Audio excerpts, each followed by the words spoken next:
Defeat was never an option. That's what Aariz kept telling himself as he stood in the dimly lit room, staring at the cracked mirror. His reflection looked tired, dark circles beneath his eyes, hair a little messier than he liked, and a face that carried the weight of countless sleepless nights. But behind those weary eyes burned a fire that refused to die. He had been beaten down before, mocked, rejected, and told he would never make it. But those words, instead of breaking him, had become the fuel that kept him moving forward. Life had never been easy for Aariz. Born into a small village where opportunities were as rare as rain in the desert, he had grown up knowing the meaning of struggle long before he learned to read. His father was a laborer, working long hours for wages that barely kept food on the table. His mother stitched clothes for neighbors to earn a little extra, but it was never enough. Aariz's childhood was filled with the constant hum of sewing machines and the scent of sweat mixed with dust from the fields. From a young age, he dreamed of more, not because he was ungrateful for what he had, but because he refused to believe that poverty was all life had to offer him. He remembered sitting outside at night, staring at the stars and whispering his dreams into the dark, as if the universe might hear him and send a sign. But the universe didn't hand out miracles so easily. At school, Aariz faced ridicule for his worn-out clothes and the lunchbox that often carried nothing but a single piece of bread. Some classmates saw his quiet nature as weakness and made him the target of their jokes. "You'll end up just like your father, working for pennies," one boy once sneered. Those words cut deep, but they also planted a seed of defiance in Aariz's heart. When he turned 17, Aariz moved to the city with nothing but a small bag, a few coins, and an unshakable belief that he could make something of himself. The city was overwhelming, tall buildings, crowded streets, and a constant noise that seemed to drown out his thoughts. Finding work was harder than he expected.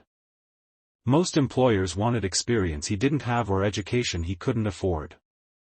For weeks, he survived on the cheapest food he could find, sometimes going to bed hungry. But every morning, he woke up and told himself the same thing: defeat is not an option. Eventually, Aariz landed a job as a cleaner in a small office. It wasn't glamorous, but it paid just enough to cover rent for a shared room and buy food. More importantly, it gave him a chance to observe how successful people worked, talked, and carried themselves. While mopping floors, he listened to conversations between managers, learning about business deals, decision-making, and problem-solving. He absorbed every bit of knowledge like a sponge. After work, instead of resting, Aariz went to the public library. He read books on leadership, finance, self-improvement, and motivation. He didn't just want to earn money, he wanted to change his mindset. Years passed, and with each passing day, Aariz's skills grew. He took online courses late at night, saved every extra penny, and began freelancing small design and marketing jobs for local shops. His work ethic caught the attention of one of the office executives, Mr. Salman, who admired Aariz's dedication and humility. One day, Mr. Salman approached him and said, "You have potential. If you ever want to do more than clean floors, come talk to me." That moment changed everything. Aariz took the opportunity, learned under Mr. Salman's guidance, and eventually became part of the company's marketing team.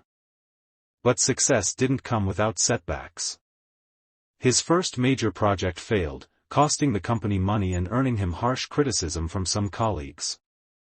Whispers spread that he was a mistake hire, that he wasn't ready for the corporate world.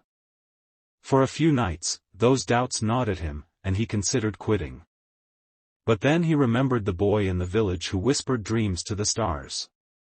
He couldn't let that boy down. He stayed, worked harder, studied his mistakes, and delivered his next project with such excellence that it not only impressed his boss but also brought in a major client. From there, Aariz's journey accelerated. Within a few years, he became a respected entrepreneur, running his own company and providing jobs to people who once stood where he had. He returned to his village, not with prideful arrogance, but with a humble heart, building a school so that children wouldn't have to dream of a better life, they could prepare for it. When people asked him how he made it despite the odds, Aariz would smile and say, because defeat was never an option. The moment you believe it's an option, it becomes your destiny. But if you remove it from your vocabulary, you'll find a way, no matter how impossible it seems. Aariz's story wasn't about luck or sudden miracles, it was about a mindset. It was about showing up every day, even when you feel like you have nothing left to give. It was about believing in yourself when no one else does. And most of all, it was about refusing to let life decide your limits. Because the truth is, victory doesn't always belong to the strongest or the smartest, it belongs to the one who refuses to quit. And Aariz, from that small dusty village to the heart of the city, had proven that beyond any doubt.